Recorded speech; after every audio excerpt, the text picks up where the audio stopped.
আর বন্ধুরা, তো আবারও আমি একটা নতুন রান্না নিয়ে তোমাদের সামনে, নতুন না এটা ঠিকই, তো দেখতে পাচ্ছ 5টা ডিম নিয়েছি। হ্যাঁ, ওই ডিমটা একটু ভাঙা কেন? কারণ ওই ডিমটা ভেঙে আমাদের বাড়িতে যে ডগিটা আছে, মানে আমাদের চেরি, ওকে আমি, ও দাঁড়িয়েছিল তো ওকে আমি হাফ কেটে দিলাম। তো আজকে আমি ডিমের কি বানাবো? ডিম তো সবাই রান্না করে, একই রান্না, সত্যি একই রকম রান্না না সবসময় খেতে ভালো লাগে না। তো আমি ভাবলাম আজকে একটু এক দো পেঁয়াজা রান্না করব। তো তার জন্য আমি ডিমগুলোকে সেদ্ধ করে নিয়েছিলাম, সেটা তোমাদের দেখাইনি।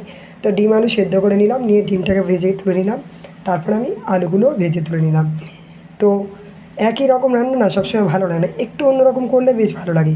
তারপর আমি একটা শুকনো লঙ্কা, একটু গোটা গরম মশলা ও একটা তেজপাতা দিয়ে দিলাম। দিয়ে এবার এখানে তেজপাতা বদলে কারি পাতা দিলে বেশি ভালো হতো, আমার কাছে কারি পাতা ছিল না, তো সেই জন্য আমি তেজপাতাটাই দিলাম।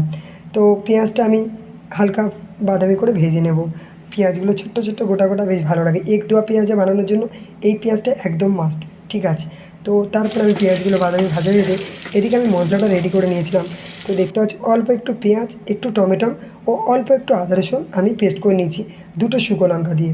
তো তারপর দেখতে পাচ্ছি শুকনো লঙ্কা দিয়ে পেস্টটা আমি ঢেলে নিলাম এখানে।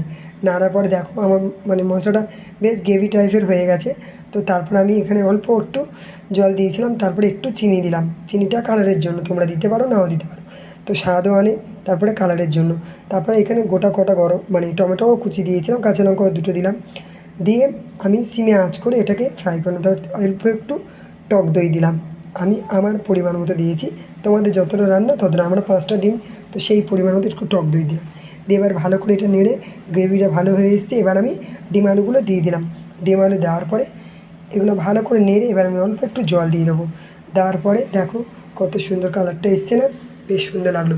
এবার আমি একটা মশলা বানিয়ে রেখেছিলাম, সেটা তোমাদের সঙ্গে শেয়ার করিনি, ভাজা মশলা। তো ওর মধ্যে একটুখানি ধনে ছিল, একটু গোটা জিরে ছিল ও মৌরি ছিল, আর হচ্ছে তোমার গোটা গরম মশলা অল্প একটু ছিল সামান্য। তারপরে আমি ওই মশলাটা পেস্ট করে এবার আমি ধনেপাতা ছড়িয়ে দিলাম, ওটা দিয়ে তারপরে আমি ধনেপাতাটাও দিয়ে দিলাম। তো দেখতে পাচ্ছি আমার মানে একটা কীরকম দেখতে হয়েছে ডিমটা, তো বেশ সুন্দর। তো যেই ডিমটা আমি আমার চেরিকে দিয়েছিলাম ওটা আমি নিয়ে নিলাম আমার জন্য, আর ওদের জন্য 4টে ডিম রেখে দিলাম। তো কেমন হয়েছে অবশ্যই তোমরা জানিও। তো আমার তো বেশ সুন্দর খেতে লেগেছিলো, বাচ্চাদেরও খুব ভালো লেগেছিলো। ডিম আমি ওইভাবে করি তো ওরা অতটা ভালোবাসে না, বাট এইটা আজকে ওরা তৃপ্তি করে খেলো।